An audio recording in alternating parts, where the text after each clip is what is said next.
There is nothing. Only warm primordial... Twitch have essentially soft-banned me off their platform, and... Huh, he got better from Hunt Down the Freeman.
When you are born, you are nothing.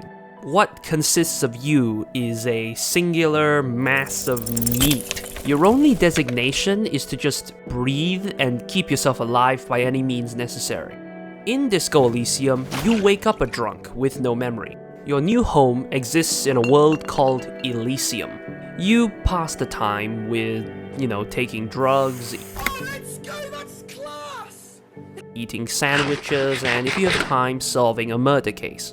Disco Elysium is a hard game to recommend, and I know because I've been trying to recommend it in this video, and I'm struggling to.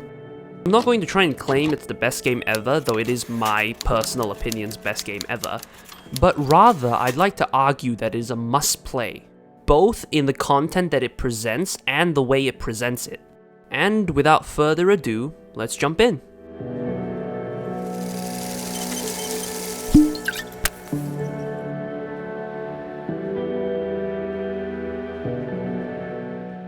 The game begins with a quote from R.S. Thomas.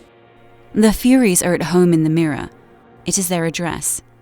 Even the clearest water, if deep enough, can drown."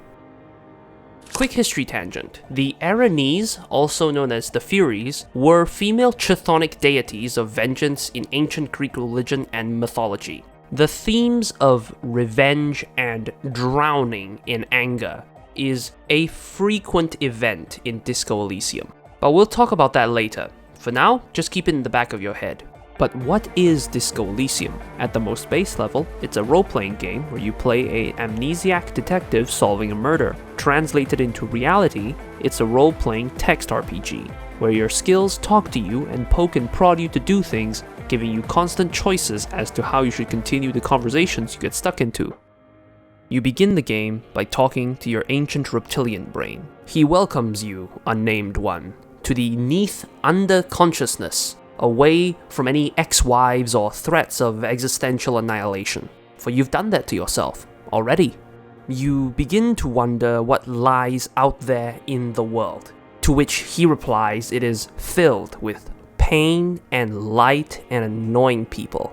Upon this revelation, your limbic system chimes in, saying that you wouldn't like what's out there and that it has already broken you. You wouldn't like it if I told you what was back there. Why'd you think you had to bludgeon yourself into oblivion? Or did you not sense yourself marinating? Poured so much on yourself, got a bit carried away, did we, Chef? Fear and apprehension. You should ask what's out there first. However, ultimately, you are still a mass of flesh. More importantly, you are a mass of flesh with ears, and you're woken up by a clarion call from hell, which you can correctly identify as a Cuprice Canema, provided you have a high enough encyclopedia skill. Somehow, you know what it is. A caprice can name a motor carriage. You finally begin the game again by waking up without any clue what's happening. Look at the destroyed bomb shelter that constitutes your room and grab a tie on the ceiling fan, and also fail to figure out why there's a hole in your window. What do you mean, assess the damage? How would you do that? What are you even trying to do? The start to Disco Elysium is essentially a fantastic little hidden tutorial that showcases most of the skills in action, and what you should be expecting from them in the future. It also teaches you some basic mechanics, like when you try to get your tie off of the ceiling fan and fail, you can turn the fan off, which gives you a +3 to the skill check.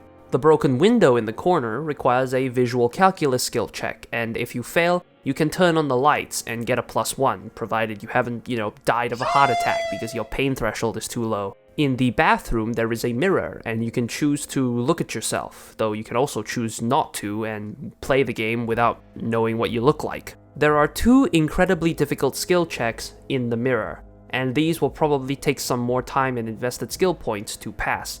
The checks regard your face. More specifically, your face is stuck in a hideous grin that you cannot willingly stop producing. It's called the air quotes expression.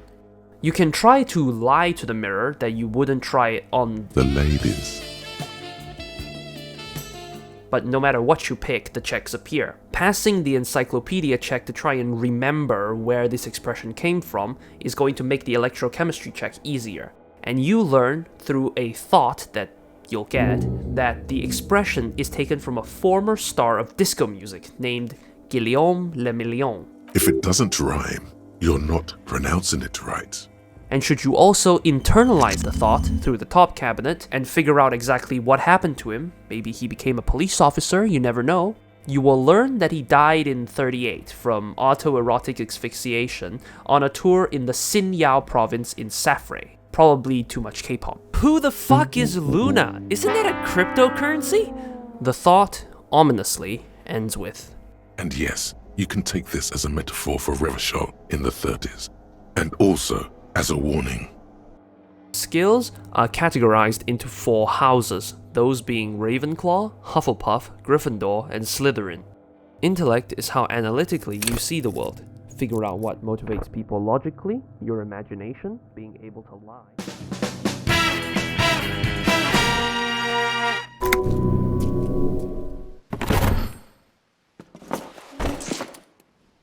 I am heavy weapons guy.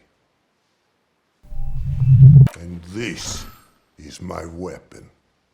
She weighs 150 kilograms and fires $200 custom tool cartridges at 10,000 rounds per minute. It costs $400,000 to fire this weapon for 12 seconds. Oh my God, who touched Sasha? Who touched my gun? What makes me a good demo man?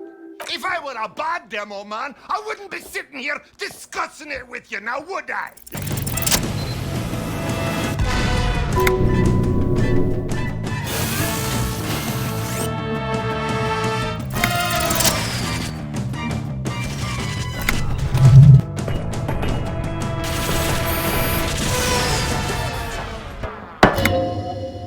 They got a manky eye.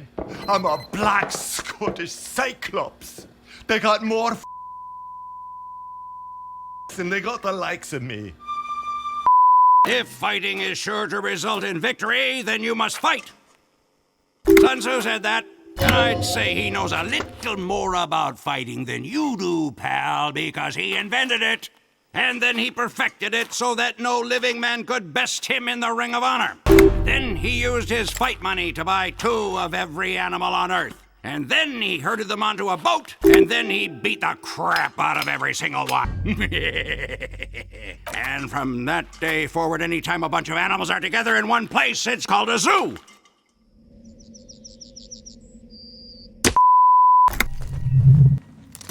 I see the briefcase is safe. Safe and Yeah, sound. it is. Yeah. Tell me, did anyone happen to kill a red spy on the way here? No? Then we still have a problem. And life. Ooh, big problem. I killed plenty of spies. The dime a dozen backstabbing scumbags. Like you. Ow. No offense. If you managed to kill them, I assure you they were not like me. And nothing like the man loosed inside this building. What are you, president of his fan club? No. That would be your mother. What the? Wait. Indeed. And now he's here to us. So listen up, boy. Or pornography starring your mother will be the second worst thing that happens to you today. To be frank, you'd want high stats in the skills you like to be able to pass their checks, red ones specifically since you can only attempt it once. And because you'd become so good at one skill, it begins to take over your personality, for better and worse. In a standard RPG, being really good at lockpicking, you'd be an adventurer who's good at lockpicking. In Disco Elysium, you'd be a pathological thief.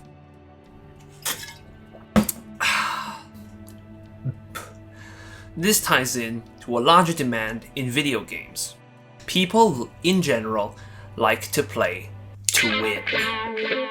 And it is inevitable that an action-adventure game comes to a satisfying ending, where the hero achieves their goals and makes a few friends along the way. This, however, also runs into the issue of making it really easy to create Mary Sue characters, who is at once a dangerous bounty hunter, a skilled assassin, a charismatic rogue, a learned alchemist mage, a noble paragon of virtue who always does the right thing, as well as a renegade who only thinks about himself, pilfering entire cities worth of items from shopkeepers whilst working for the king they serve. You get a quest, then you succeed in that quest through picking a selfless or a selfish option, and then move on to the next one. These types of games are popular, and I'm not saying they don't deserve to exist. Games also entertain us with wish fulfillment, where we can be whatever we want in a virtual space. My problem is that these games give you the illusion of being a flawed character, while simultaneously giving you the satisfaction of power from overcoming weaknesses. This isn't a problem created by players per se, it's almost always a design decision made in order to accommodate all of the effort put in by the developers in the name of making a game with lots of content.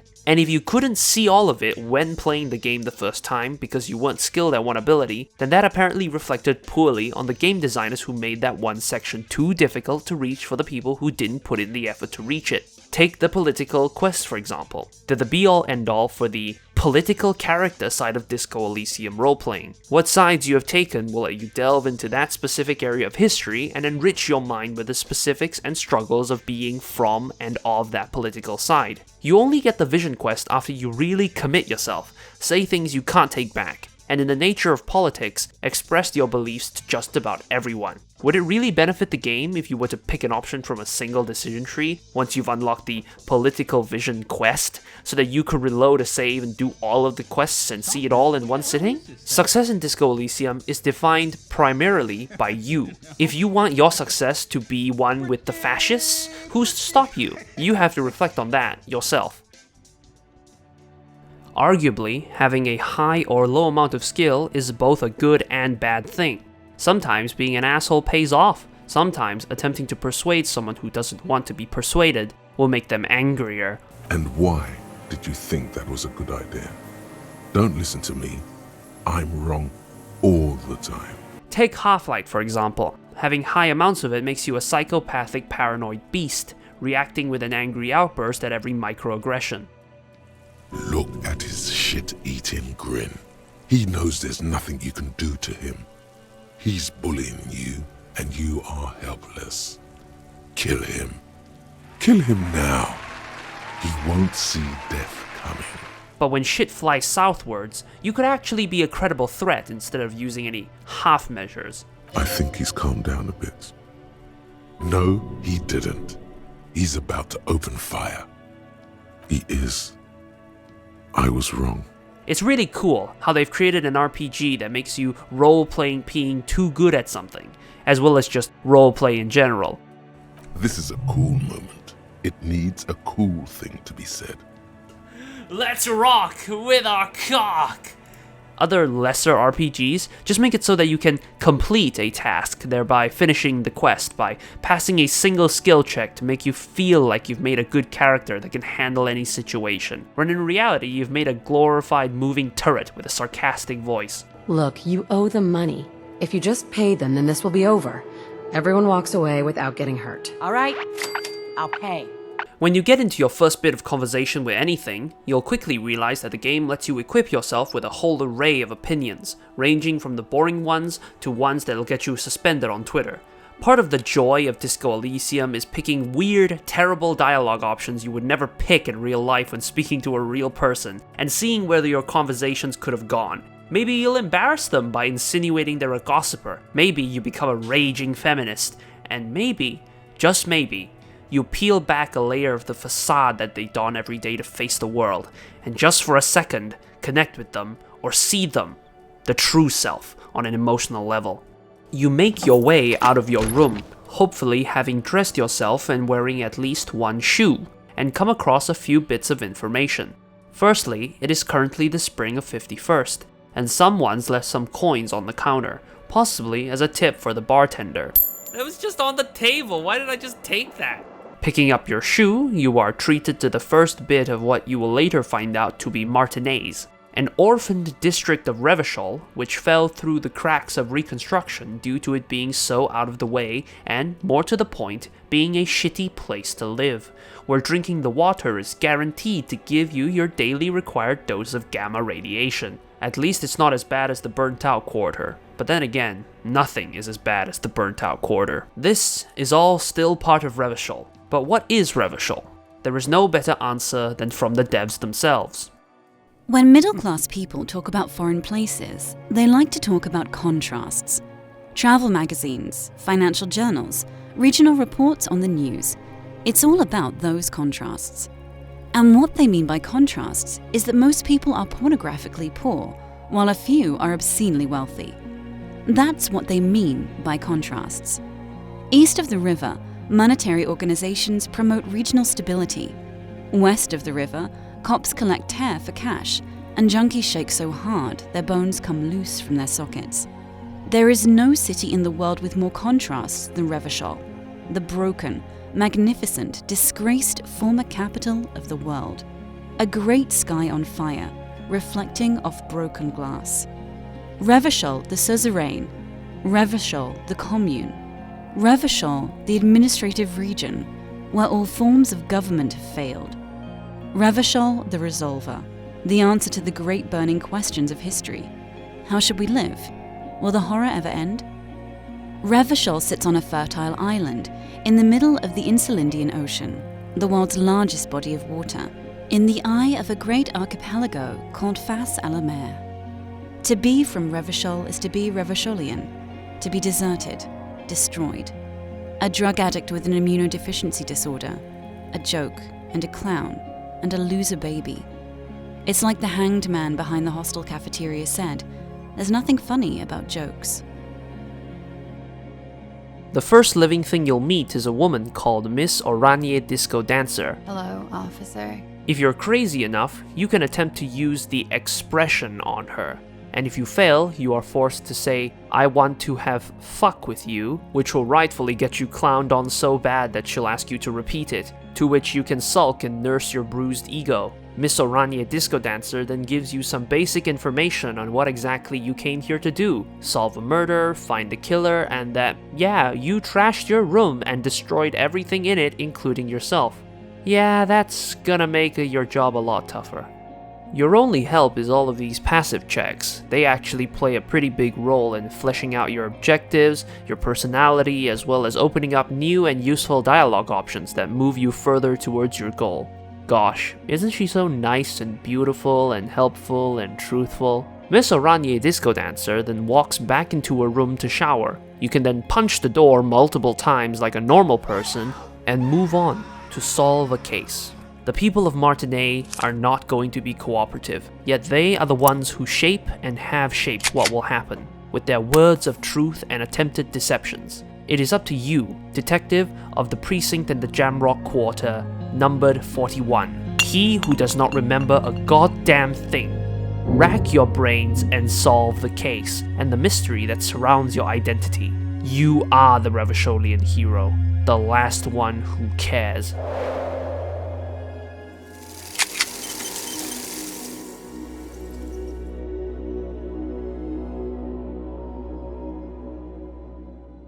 To keep you from devolving into degeneracy, the game provides you with a partner/sidekick that follows you around to investigate leads. His name is Kim Kitsuragi, and for most of the game, he'll be by your side to keep you in check and have your back, provided you aren't a shitter. You first meet Kim as the game draws attention to a man in an orange bomber jacket. He looks to be waiting for someone, you, and stands at the door. He greets you and introduces himself as Lieutenant Kim Kitsuragi from Precinct 57. Hello. I'm Kim Kitsuragi, Lieutenant, Precinct 57. You must be from the 41st. Esprit de Corps tells you that this man would sacrifice himself to save your life, and when asked who he really is, he answers, He is your half-brother. He asks you for your name, to which you remember that you don't. Conceptualization will appear with a red check, which means it can only be attempted once. Failing it will present you with the name Raphael Ambrosius Costou. No one will for a moment believe this is your name, but Disco Elysium being what it is, lets you run with it with unique rewards if you choose to do so. Passing the check will remind you that your true name is Tequila Sunset, no matter what pesky things like your ID might say. Speaking of your ID, where is it? You mean you don't have a badge? Losing your identification card is a serious matter. My vehicle has a shortwave. You can use it to report your badge missing. I would advise you to locate it as quickly as possible. Oh, that's not good. If you knew any better, you'd think that might come and bite us in the ass later. And it will. You're probably expecting a but coming up, but no, you losing your badge will legitimately compromise your ability to work with persons of interest and potentially make you second guess yourself every time your capability to function is questioned. The hits just keep coming. If you didn't manage to pry out the requisite amount of information on Classier, you're in for a surprise. But not the fun kind where you find a copy of Playboy magazine in the middle of the woods. The kind where you're gonna have to help your friend move. Except when you get to the address, your friend is a tree and the furniture is a dead body hanging from it. I really hate to say this. I think there's someone hanging right there. You have a deep and profound chat with Kim Kitsuragi, and he suggests you talk to the man at the counter. And if you'd spoken to him before talking to Kim, empathy can tell you that he really dislikes you. Even now he's purposely ignoring you. Could the massive property damage upstairs have anything to do with this? The world may never know. The cafeteria manager is named Gott, and he gets really defensive if you call him a bartender, on account of him managing 3 different cafeterias. He's also being a real killjoy right now, treating you like a wastrel. You can get some more information about the murder from him if you let rhetoric guide your words, and by catching him withholding some information, he tells you that it's likely that the killers are a group of dock workers who regularly hang out in the booth in the hostel cafeteria, and that he thinks the woman who worked there before he arrived, Sylvie, called the RCM, but did it anonymously. This Sylvie character you can call later, but you can find out that Gart asked her out and thinks that's why she stopped coming to work. Before you prepare to go check out the body, however, he reminds you that you owe the establishment 130 real. Wow, you're a genius. Yes, that's right, money. This is when your tie comes back in. No one is saying the multi-pattern necktie you found tied to the ceiling fan can talk. No one. It must be merely imagination. But let's bail! Time to push the eject button! Sounds like a responsibility! You don't like those! no, don't listen to him. It's madness. Just talk. If you attempt to sneak away undetected and fail, you dive into the old woman's wheelchair while giving Gart the finger. Parkour. And if you pass, you run to the door unceremoniously, and very emphatically, not having snuck away. Behind you, a whiny voice shouts, Real mature, man. Real mature.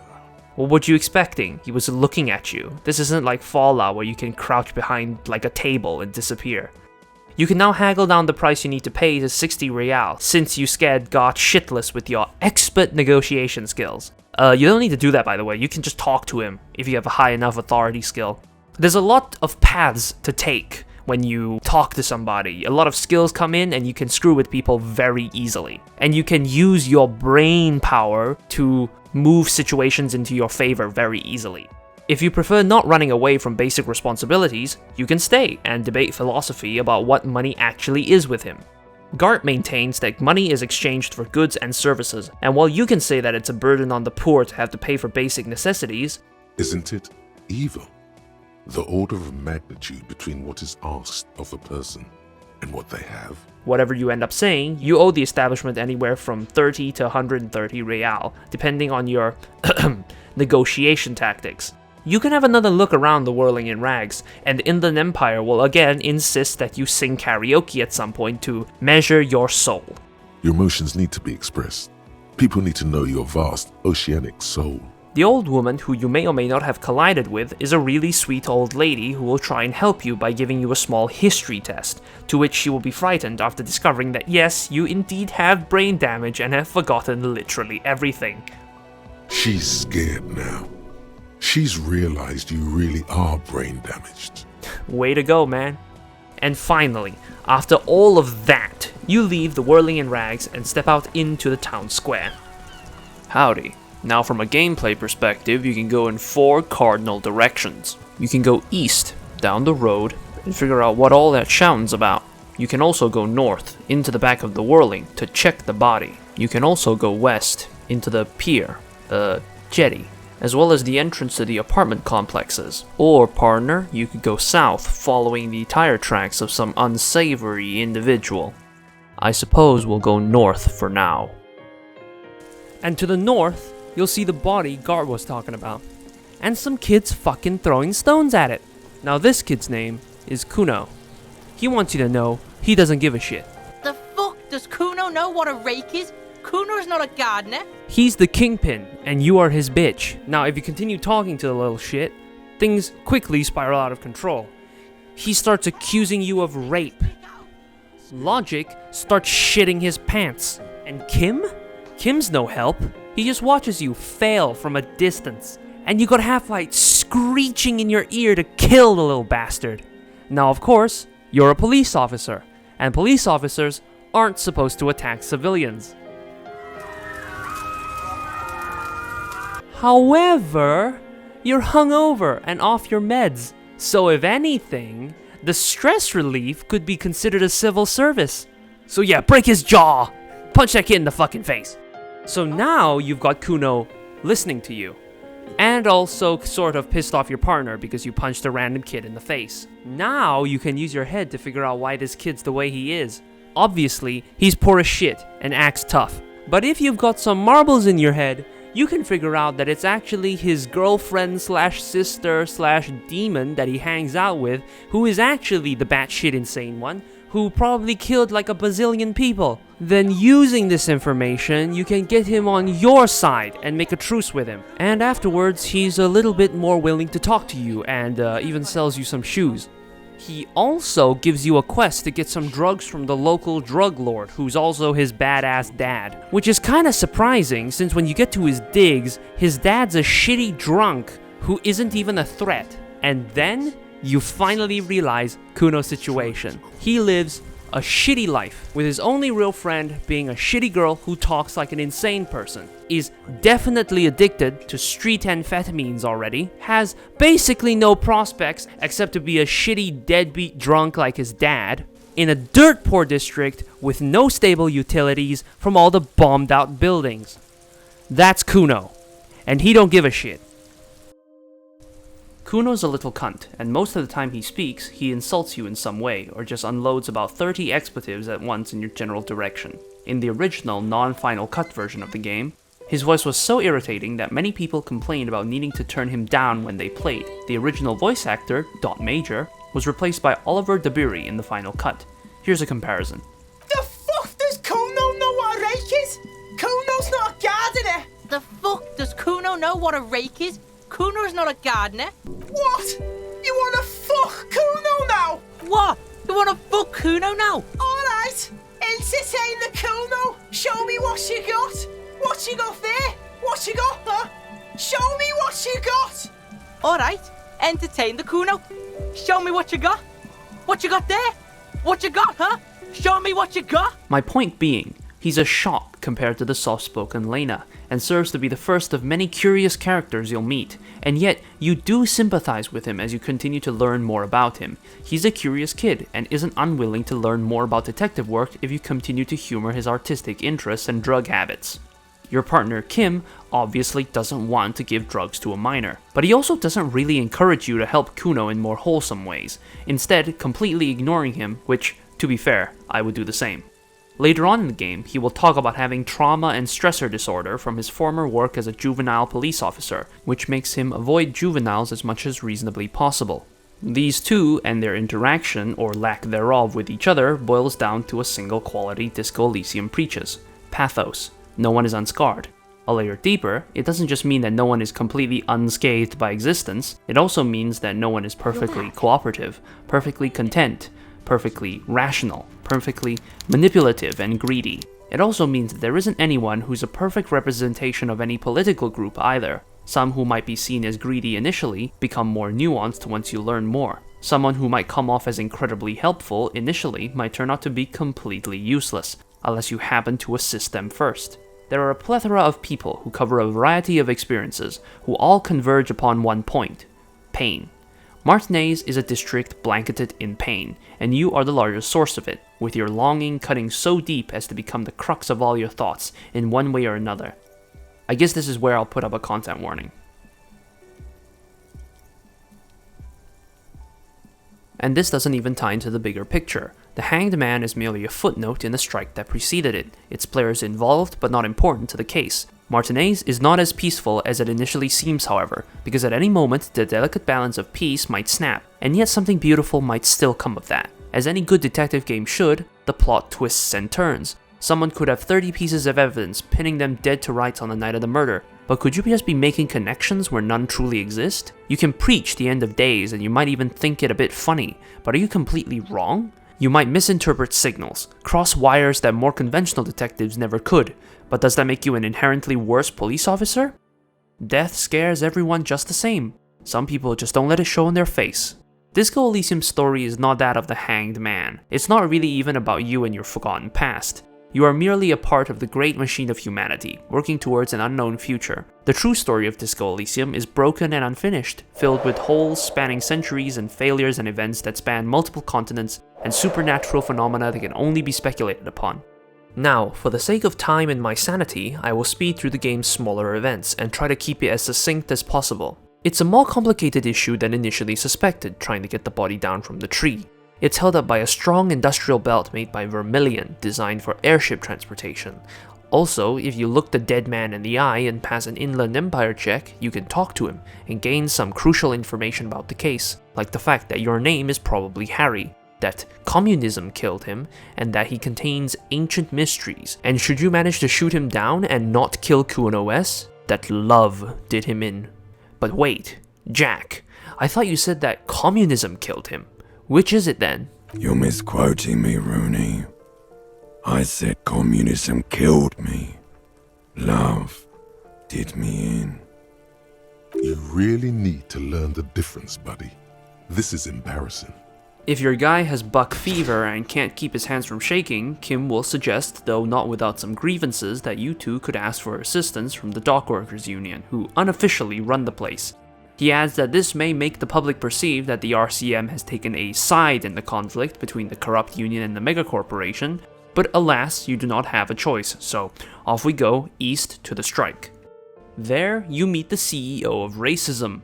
No, not this guy, he's the unevolved version. Measurehead is a race supremacist, spouting racially charged and hurtful things about all other races, like how you, a ham sandwich, fell from grace after giving the world the important invention of eugenics. He's also built like a truck, coming in at a whopping 2.2 meters. He trumps just about everyone else in terms of physical ability. So, how do we deal with him?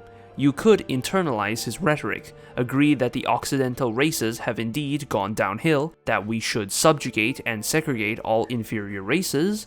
Conversely, this will make Kim very unhappy due to him being a manlet in Measurehead's mind. He too will have to be cordoned off from better peoples. However, if you believe that the free will of people to mix races however they choose is a right, and more importantly, getting an insane 18 points of permanent physique, which is unavailable to the average fascist, since their bodies cannot handle the moonshine intake from all the Liebeck noodle they eat and pass it out in under an hour. You can size Measurehead up, calling his craniometrics imperfect and a sign of criminal tendencies, then punching him in the throat and kicking him in the head. If you fail, you can double down and try again with some fighting help from the Scab leader, who seems to regard you with some respect after your attempt to put Measurehead in his place. You then push the button he was guarding and go and meet Evrot, the Union boss. Okay, now depending on your worldview, Evrot Clare is either a corrupt son of a bitch who's only looking out for numero uno, or he's an entrepreneurial philanthropist who looks after the working class and sticks it to the man. In reality, he's sort of half and half, corrupt as all hell, but looks after the people who rely on his aid to survive. When you meet him, he makes his first power play by forcing you to sit in an awful fucking chair that slowly kills you as you continue to talk to him. Then he follows it up by chipping away at your morale slowly and surely. He's not one to be trifled with. Some might even say he's a boss fight. If you want his help, he'll gladly give it to you, Harry. We're all friends here.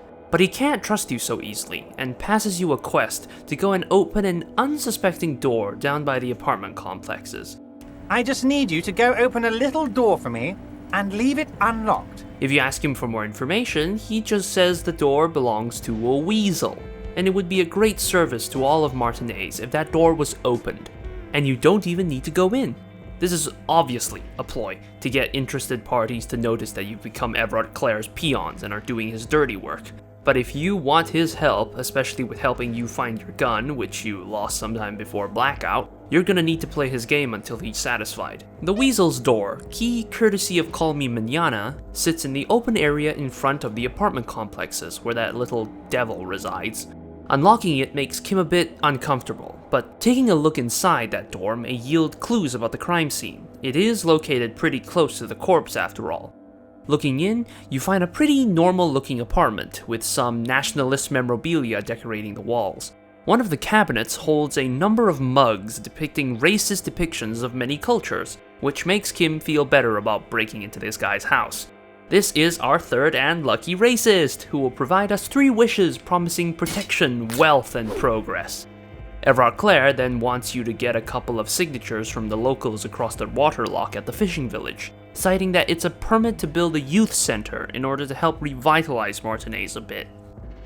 You'll need to wait till the 3rd day for the waterlock to get fixed, since apparently someone drove a car and broke a billboard and let it fall into the mechanisms and jammed it. While we're waiting, let's tackle some criticism for Disco Elysium, and to do that, I'll need to tell you a story about 2 game studios.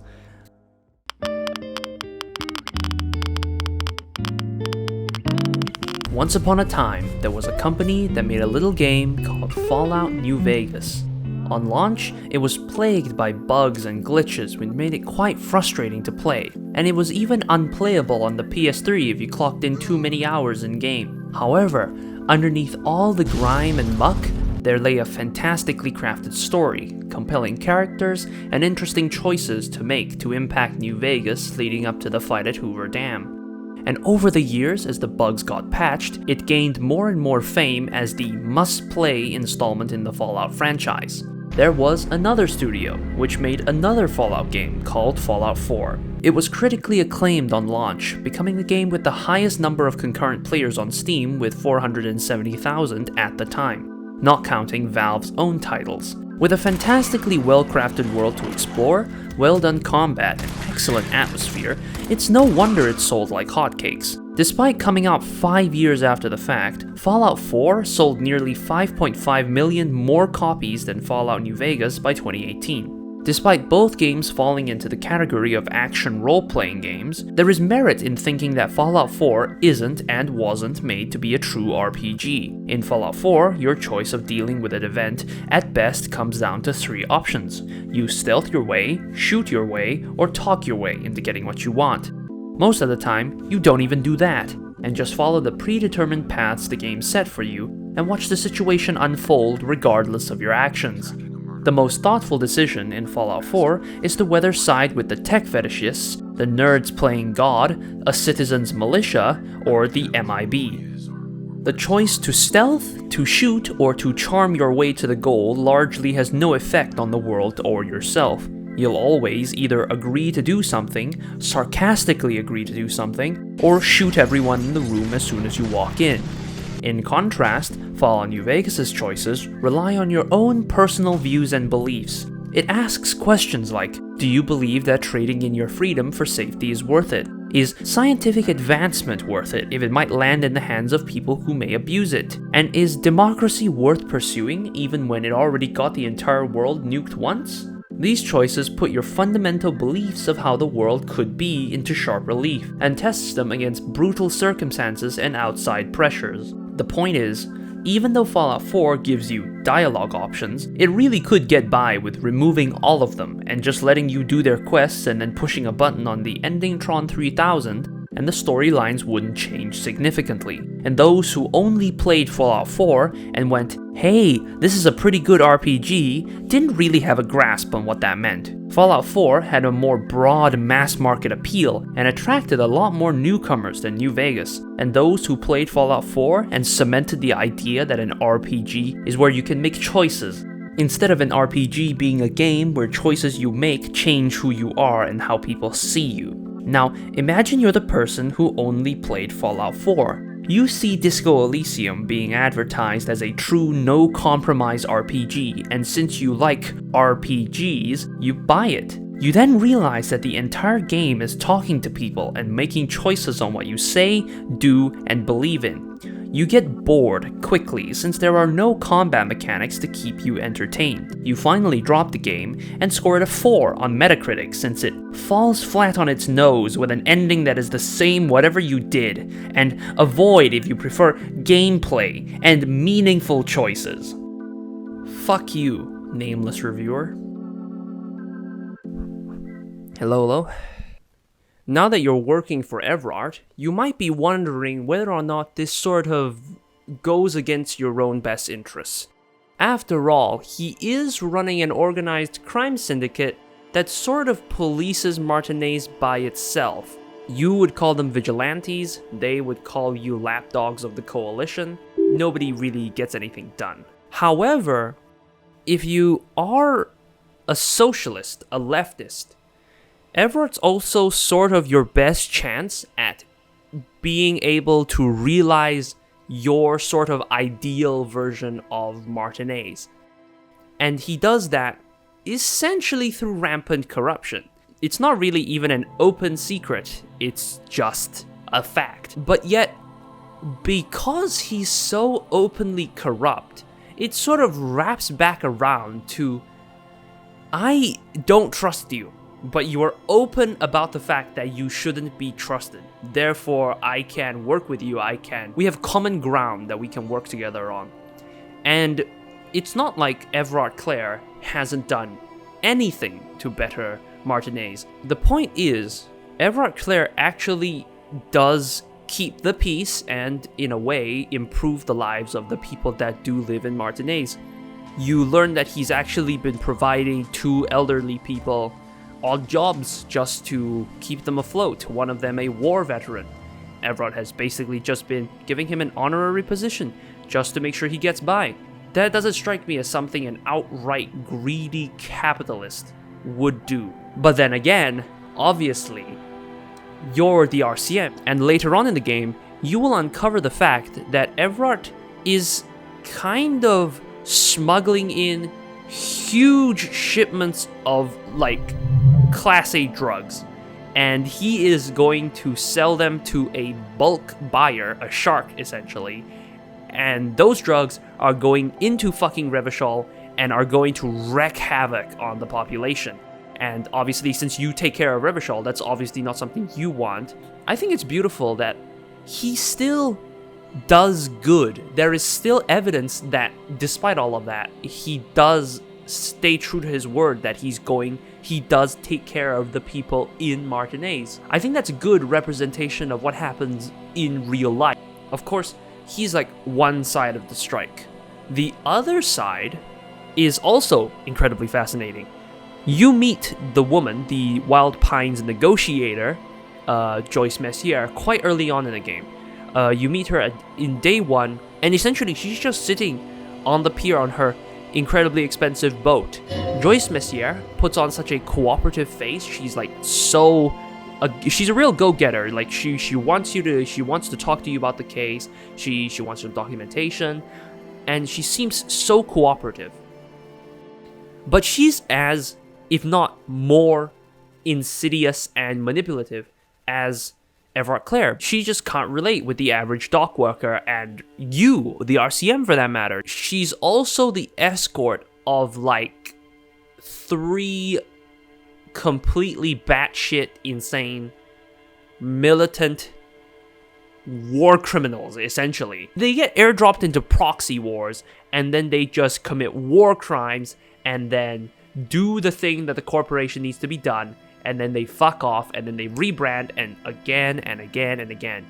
That's who's behind her, you know, that's who's protecting her. So yeah, you should be wary of the woman that has a death squad with her. If you tell her you don't have your badge, she's gonna be like, okay then, that's not good, I cannot trust you.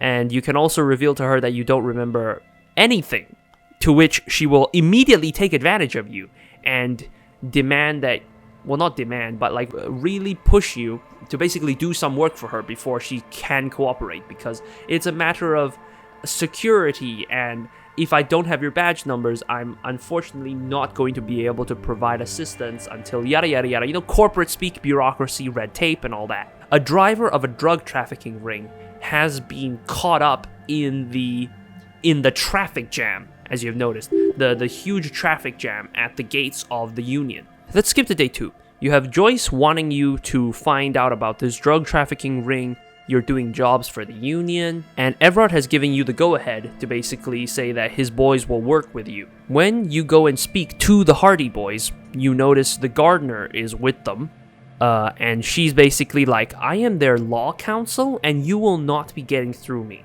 You know, they play up a big storm about, oh, we all killed him, and if you want to try, you can try and arrest all of us, but that's not happening because we all killed him, so we all divvy up the blame.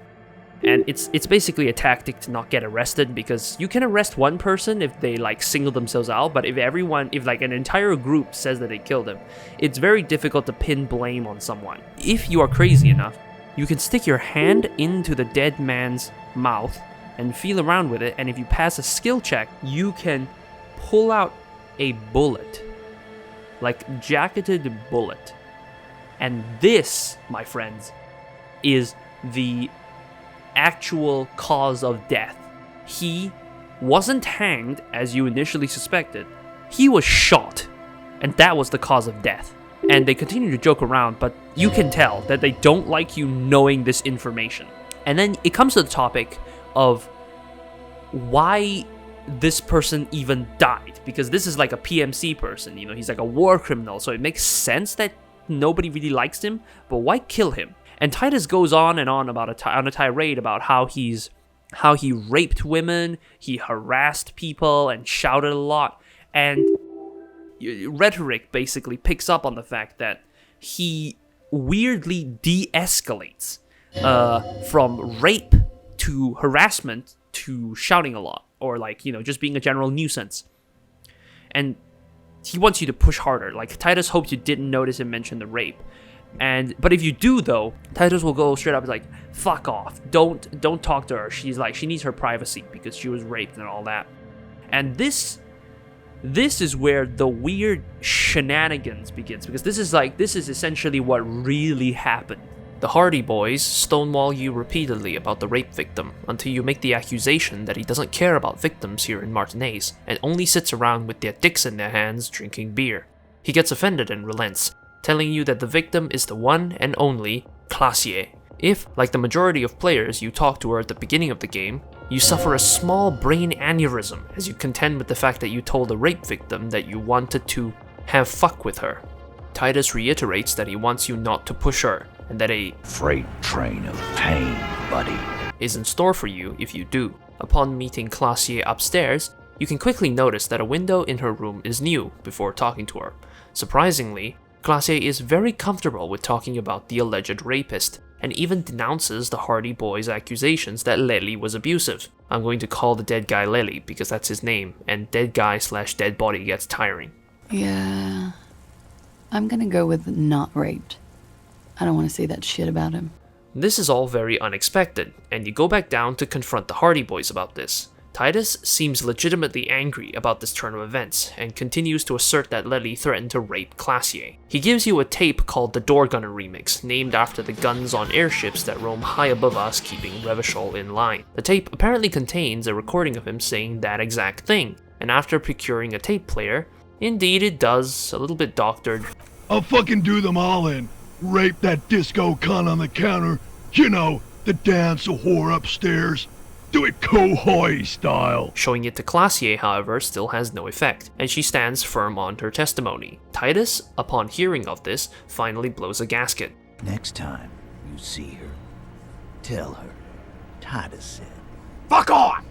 This is the petulant rage of someone who's at the end of their wits. And with a little more pushing, relents and tells you the whole story from his perspective. On the night of the murder, Classier had come down and was drugged up more than usual. It was clear that someone had died. They went upstairs and found the merc dead with a bullet in his mouth. Titus's brother, Tibbs, replaced the window, and the unnamed girl was the one who suggested staging a hanging. The reason why they protected Classier so much is because she's a fugitive hiding from the moral intern. Sort of fantasy United Nations after her quite successful career as a spy in corporate espionage. She fled after fearing that her employer would kill her since she was no longer needed. This entire time, Classier has been pretty strange and evasive, but all of the little bubbles of info seem to agree that she isn't a suspect and is just a lost little girl in hiding from the big city. However, something doesn't sit right with Volition, and when you turn to leave, you get a white check to look her in the eyes. Soft, light brown eyes look back at you, directly into the space behind your eye sockets. You see the smoke rise from between her painted red lips. She's beautiful. I have bad news for you. You know these guys? Who? Me? Yes, you. He's talking about you boring stiff. You too. Me? What did I do? I'm merely a master thespian. These guys are compromised. She's got them singing along to her tune. The little bleeps and bloops you trust for info, you can't trust them anymore. Believe it. There's no way of knowing. At the moment, I'm afraid it's best to assume. All of them. Bullshit, man. I ain't compromised. Especially that guy. That guy's the most compromised one in here. No fucking way, man. I just want a drag of that sweet menthol Ziggy. Really? Quick, tell me what's under her jumpsuit. Glory, truth, softness. Protect her. She wants you. I take it back. He's got it pretty bad. But this next guy's on another level entirely. She likes you. The crown head is a boring condom. He's jealous. This is human nature. How it always does, through subtlety. There's nothing you can do about it. You are how you are, and she is how she is. Things will go as they do. No, it's better to know you're being played than to be played without knowing it, is it not? Yes, Mr. Thespian here has been singing paeans to how truthful she is. She is a lady, most fair and just. In his defense, to reduce him to such inadequacy, she probably had to employ half-truths more often than outright lies. That is correct. And omissions too. A little. They're all still of limited use, interpreting things to the best of their ability. Maybe they add flair or something. I wouldn't know. I don't add flair. But when it comes to assessments of character and factual accuracy, they are not to be trusted. Not with her. Don't be melodramatic. You can trust them. Just not with Miss Orange Disco Dancer here. A light green speck and imperfection on the outer rim of her right iris. It sparkles. You can't draw a sound conclusion. The one who usually does says, she may want to control the information rollout, not to become a suspect. She may have a past she's escaping, unrelated to this case. You doubt it's something truly insidious. See? It's oddly moderate, probably compromised. You are not afraid. This is a mere girl. She was someone's child but a decade ago. Don't worry. It's only been 4 or 5 seconds. You've got this. This revelation is masterful. The developers couldn't include too many where your skills fight each other and other people's skills, mainly due to the sheer amount of work, but the ones they did manage to squeeze in are fascinating. This isn't just a revelation that you've been played, but rather a genuine overcorrection from one side of the spectrum to the other. It's not like Volition is some bastion of truth either. He's too paranoid of Classier and doubts even the most basic facts like who made the phone call. Now, you're forced to make the difficult decision of what to do with Classier. She's been lying about crucial things the entire time, gave you bad info, and generally wasting your time when people's lives are on the line. Because, and don't forget, Leslie's other friends are still around, and presumably incredibly pissed and out for blood. She makes her last play and pleads for you to give her a station call, to which you could oblige. It's debatable whether letting her go is the right decision, as she does bolt and disappear into the continent, leaving behind a clue that might help you. If you take her into jail, unsurprisingly, she gets found by the feds and gets blackbagged and killed for crimes against the counting. There isn't a reward for taking her in, and you even lose Kim for the rest of the day when you do. Trusting that she'll stay and obey the station call also appears to be a mistake when she ghosts everyone. But after the mercenary tribunal, you realize she actually left a gift for you in the form of a ballistics trajectory recreation. Your decision fully comes down to whether you wish to punish her after you manage to realize her tricks, whether through naivety or restraint, and anger or determination to tie every loose end. The trail goes cold for a long time, and you spend a few days satisfying your own curiosities, finding those who are lost, remembering tragedies, and getting high or stone cold sober. The beginning of the end starts with a shivers check. You know what, Kim? I think Ruby's in the Feld building. Let's get in there. The Feld building presents the final skill check before the final crescendo moment, your final rehearsal before your dance with death. Skulking around the ruins of the old Feld building, discovering naught but old ghosts, when suddenly... Ah! Ruby has caught you in her trap, utilizing pale compressors to basically cook you in a microwave of rarefied history. She's desperate to have to resort to such tactics. Pushing through the noise, you command her to stop and answer some questions, but she's uncooperative and thinks of you as hounds that will kill her if you're unchained. The reason why she's so scared is because she thinks you're peonies for La Puta Madre, aka the motherfucker. Suddenly, amidst the pain, Rhetoric figures out one way for this knot to end in bloodshed. After you break the machine through sheer grit, you have to let her walk away. There is no negotiating. Either she dies or you do. Whether you end this encounter with her dead or gone, you can take her notebook and optionally get her gun. Her notebook is filled with bleak and frantic scribblings about her hiding and running from the Madre. There is no mention of killing anyone or even any anger about events that happened in Martinez, just fear and constant running. Defeated with another red herring, and shocked or unsurprised that Classier has lied once again to cover up for herself, you make your way back across the waterlock and... Stop. Just up ahead. Danger. What's the plan? My plan is not to get killed, but we have to intervene. This is it, the final showdown. Everything that you have done leads up to this moment.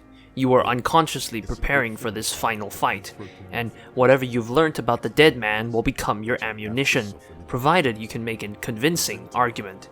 But there is no talking this band of bastards down. The decision to kill everyone has already been made. The only question is how. You can get them off kilter if you can pass some skill checks, but the problem still lies in your hand-eye coordination. If you're a terrible shot, well, you're gonna get people killed.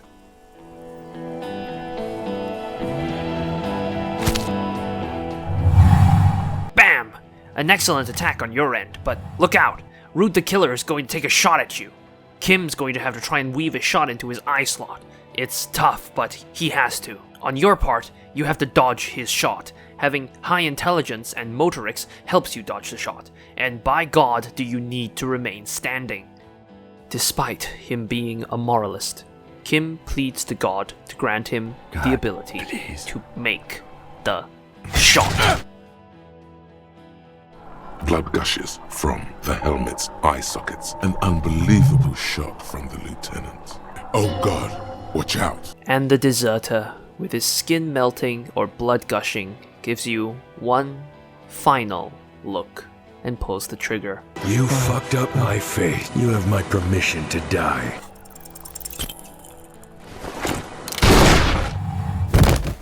You lie in between the realm of the dead and the living. There are only a limited amount of words you can say before you cross, and Kim's trying his hardest to stem the blood flow, and behind him appears a wraith, one you see before your destined death. Scream immediately. He's gonna die. No, you scream. Behind you, from your bloody lips, your eyes are full of fear. There is no room for hesitation.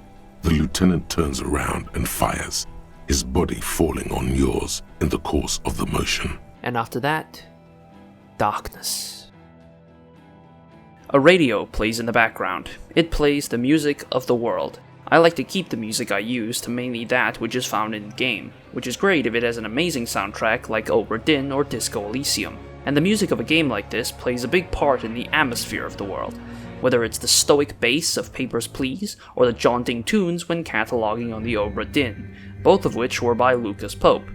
From the haunting trumpets of Instrument of Surrender, most likely played by the communards after the destruction of communism through Operation Deathblow, along with the interrogation by your crew in Precinct 41 Major Crime Unit, all the way to the head-thumping beats of ecstatic vibrations, totally transcendent, when you hang out with the young whole in reality inside the DeLorean Church of Humanity. The alien feeling of being in another's world, one totally divorced from what you are familiar with, is perfectly transmitted by the scores produced by British Sea Power. Disco Elysium not only manages to transport you into another world, but convinces you that you never left it.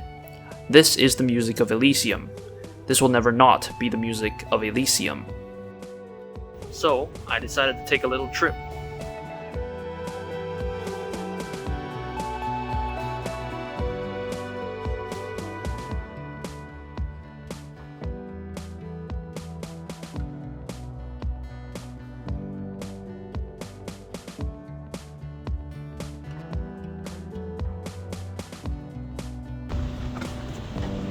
And so I've come to the accursed land of Japan.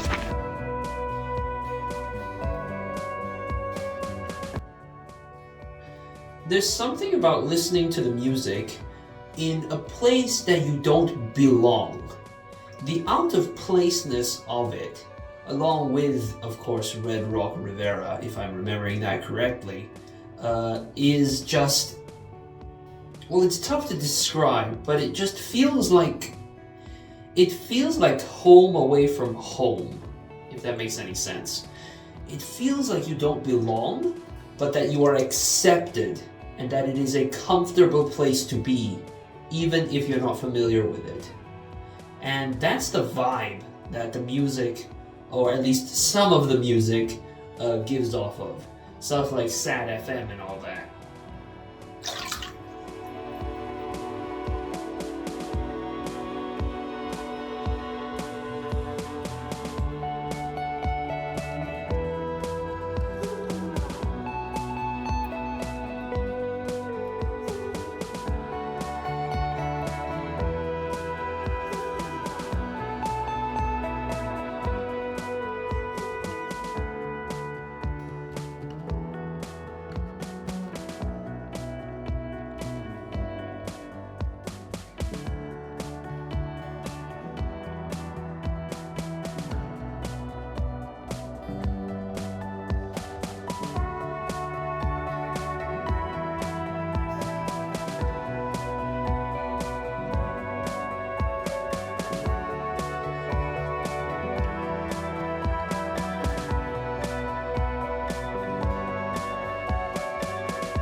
And like Harrier Dubois before me, I too must learn to adapt to this new world, or be subsumed into its beauty, like so many before me.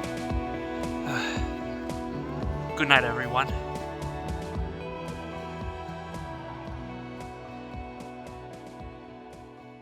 Now that I've played the metaphorical SAT FM and immersed you into the world, I think it's finally time to address the ending. There's a bit of a sticking point between me and saying the game is perfect, and that is that the culprit is not someone you can find through carefully studying the clues and searching inside nooks and crannies. The game wrong-foots you and you end up chasing several red herrings, and you only ever end up seeing signs of his being there. But it's all well written to the point where I can't really criticize it.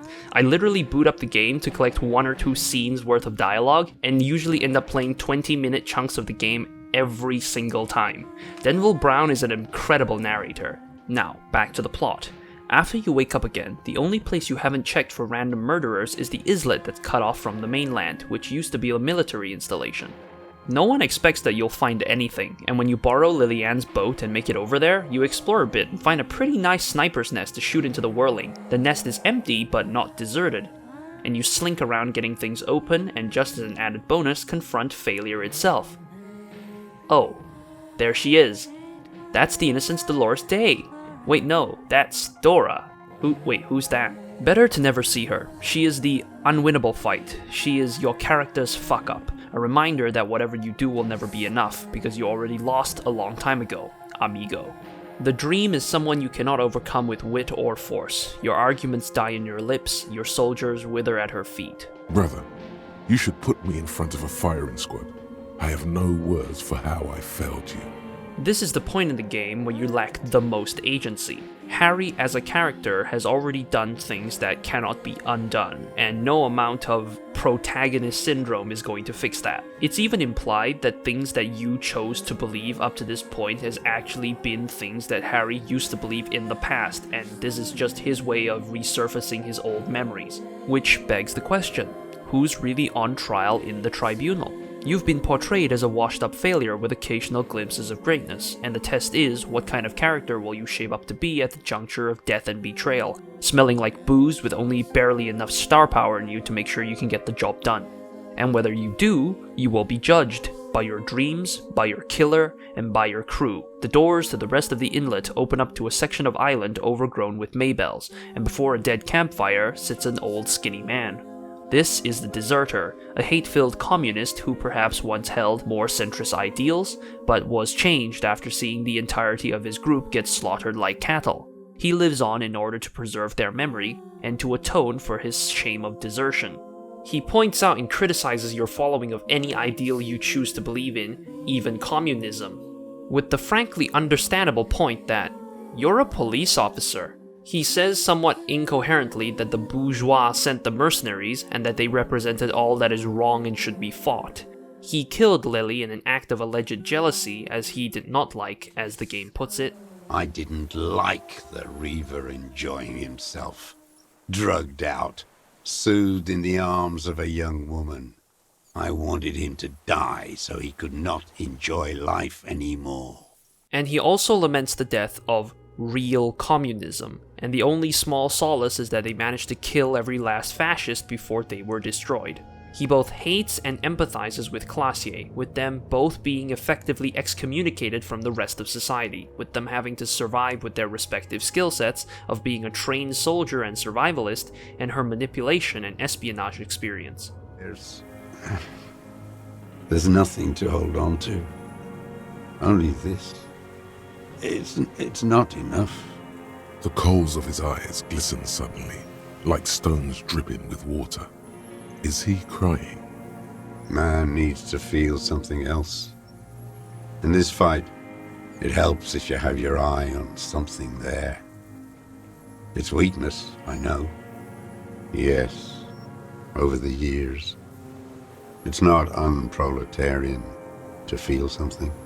He hates and hates, especially moralists, which he say they represent the interests of the bourgeois and by association the RCM, which is funded by the moral intern. He still harbors nostalgia for revolution, but is convinced that it'll never happen again. The time will never come, even la retour. He's interested when he hears you can speak with the city, but dismisses it as bourgeois idealism. The city has changed since he walked among it. This is bullshit. You've also had a love aborted. You also let it destroy you. But yet you stand here, marching on despite having every reason to crumble. Your will lets your engine start back up every time you fall. So who is he to say that Revachol will never be free again, when he doesn't even put in the effort to protect the city he once loved? This is a man who life got the better of a long time ago. He's also suffering from memory loss, but it's mostly due to the poor environment and mental state he was living in. He has accomplished a lot despite this. Turns out, being a highly competent marksman with barely any connection to society and a gun will lead you down the path of assassinating people, it turns out. How Evrart and Edgar Clare got their power is finally revealed when he says they met him a number of years ago and asked him to kill their Union rival and assume the control of the Union. Another lingering question answered.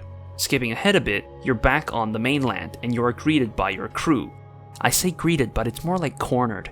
They tell you that before any of this chicanery started, you told them to fuck off before blacking out and losing your memory, which your partner still doesn't believe.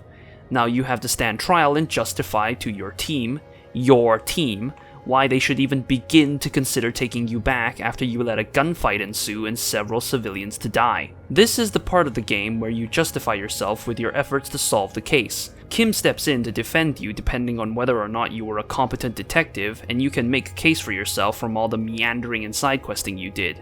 After some convincing, you can get either the ending in which you fail, the ending where you are alone, the ending where you recruit Kuno into the team, the one where Kim Kitsuragi himself joins you in Precinct 41, or where he just returns to Precinct 57.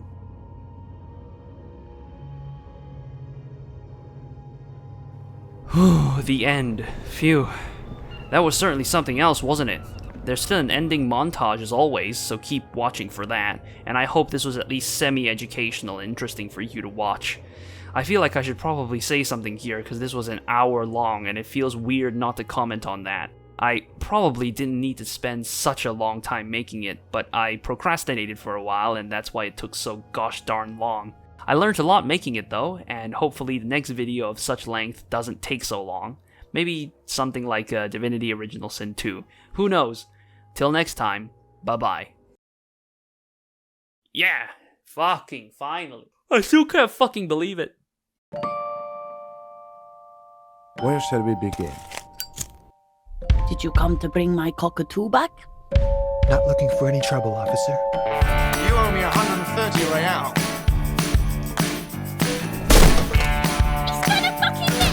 You are embellishing yourself. I read the story of a boy. He ran away and he never called home. Lately I'm told he is happy alone and he makes a good living to digging up bones. I had a dream of me and you. We lived the life of the fanciful few, carving out canyons and painting them blue. I had a dream of me and you. We're gonna walk until our boots wear through. We've miles to go and there's much to do. Every good story begins with an end, so we're gonna walk until we start again. Clinically insane energy. Press your damn cheek against Lemmy, okay? Looks like the RCM sent us a big dick cop. The story of a girl. There wasn't I'm not lying to you. I'm not a corrupt vermin myself. That's where she lives and she will till she dies. You were a goddess in my dream. We lived the life of a king and a queen, writing out rivers and painting them green. You were a goddess in my dream. We're gone. Harry, I know there's not much to say, but if nothing else, just remember that you've made it this far, and it's just a bit farther now. Let's finish this. Every good story begins with an end, so we're gonna walk until we start again. Wherever we go, they'll never be able to follow. Wherever we go, oh, wherever we go, they'll never be able to follow. Wherever we go.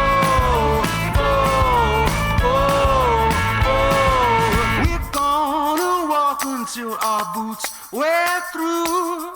We've miles to go and there's much to do. Every good story begins with an end, so we're gonna walk until we're